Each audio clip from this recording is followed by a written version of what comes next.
on its healthcare mission, the South Asian Council for Social Services brought together a virtual panel discussion titled Anguish from Afar.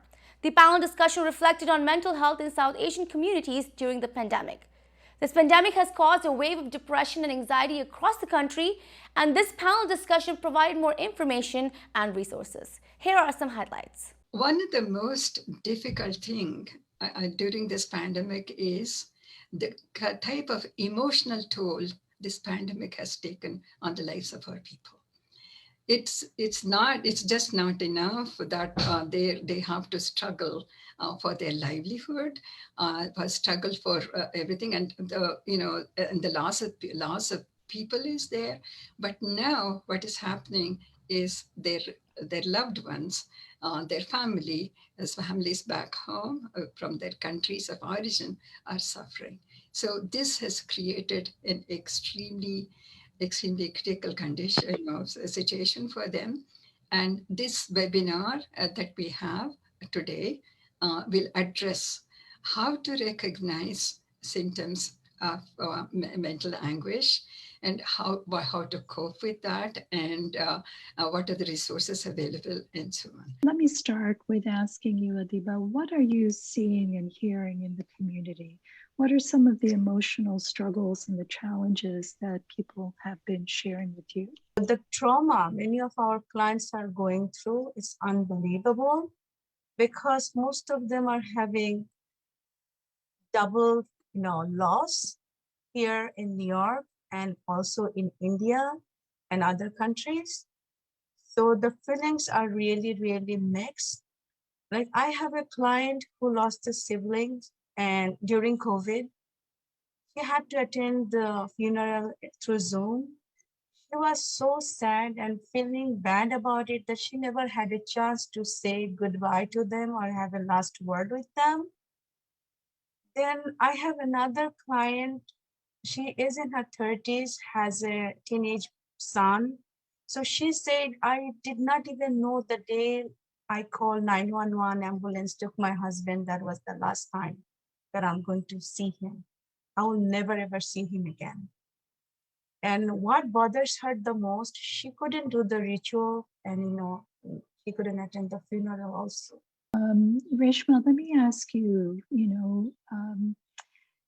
how, what are some ways that families, can find closure when, in this kind of a situation? First of all, really acknowledging that these are very unusual circumstances, what we have seen in the pandemic.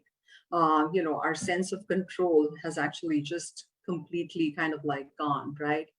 And grief resolution is actually a process that happens, something which our families also need to understand. You go through stages of grief resolution where there might be a sense of denial initially, then there might be some level of anger, like, why did this happen to us? Some sort of like bargaining where could have done this, could have done that. A feeling of sadness, definitely, and then finally comes like acceptance. Many people feel very guilty about that they're healthy and they're comfortable, that they made it through a tough time, that they're vaccinated, and they can, maybe sometimes feel very helpless that they're not able to do more for those, family members or friends, back home.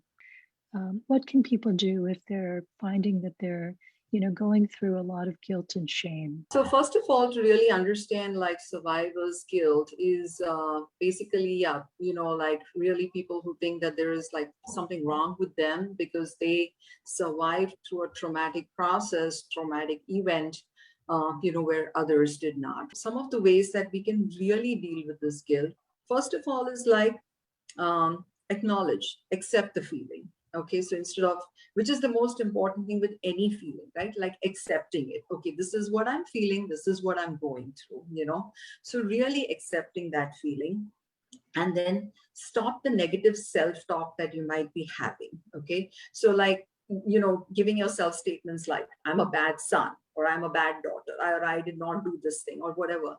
Stop that negative self-talk, right? Accept the share of the responsibility, accept your share of the responsibility, whatever you can do to the best, So whatever in your family participation that you could do to the extent, yes, do that. Even in the community wise, if you feel like helping the community in some way makes you feel definitely better, just do that. Okay, so put in your efforts into that. Most important is, like, before we be compassionate to someone else, we have to practice self-compassion. So being compassionate to ourselves, being gentle to ourselves, that, as I said even before, like, these are unusual circumstances. So accept that, and and acknowledge it, that okay, this is the best that I could do under these circumstances, and that's the best that I have done. I just want to add a couple small things. One is that there's this simple technique that's called breathing, breathing slowly, and it's amazingly effective. So when somebody's going through stress and they're finding they're having a lot of trouble relaxing or being mindful, the simple technique of breathing in to the count of 5 and breathing out to the count of 5 can make a big difference. So I wanted just to throw that out. And I think finding a quiet, peaceful place when you're in the middle of everything and you're becoming overwhelmed, if you can find that place, it could be outside of where you live, or it could be a space within where you live that's just a little more quiet, a little less frantic. And this is going to sound a little funny, but lots of times it helps if you straighten up your place. Because when you're surrounded by chaos and mess, it actually increases the stress level. So these are just a couple of practical things that I think help with self-care.